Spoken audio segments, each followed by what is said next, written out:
Tonight, the White House is denying that President Trump asked former FBI Director James Comey to drop the investigation into his former security director's ties to Russia. And now lawmakers want to hear from Comey himself as the House Speaker urges Congress to resist rushing to judgment. Our in-depth coverage continues now with Eyewitness News reporter Steve Nielsen. Steve?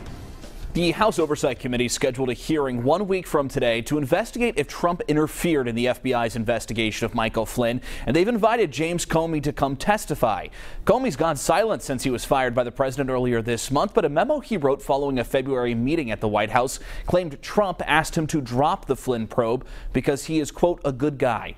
Now, some lawmakers believe that, if true, that would amount to obstruction of justice, including a Texas Democrat who today became the first lawmaker to call for the president's impeachment on the House floor.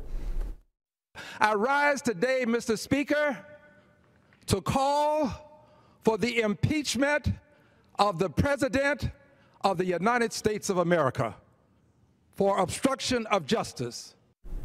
Despite the growing concern from Democrats and a growing number of Republicans, House Speaker Paul Ryan says he has full confidence in President Trump and is urging Congress to see through the politics and find out the facts. It is obvious there are some people out there who want to harm the president, but we have an obligation to carry out our oversight regardless of which party is in the White House. Now is the time to gather all the pertinent information.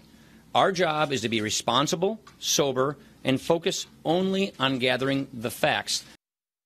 Speaker Ryan says he backs the House Oversight Committee's request to see Comey's memo, as well as the ongoing congressional and FBI investigations into Russia's meddling in the presidential election. I'm Steve Nielsen, Eyewitness News.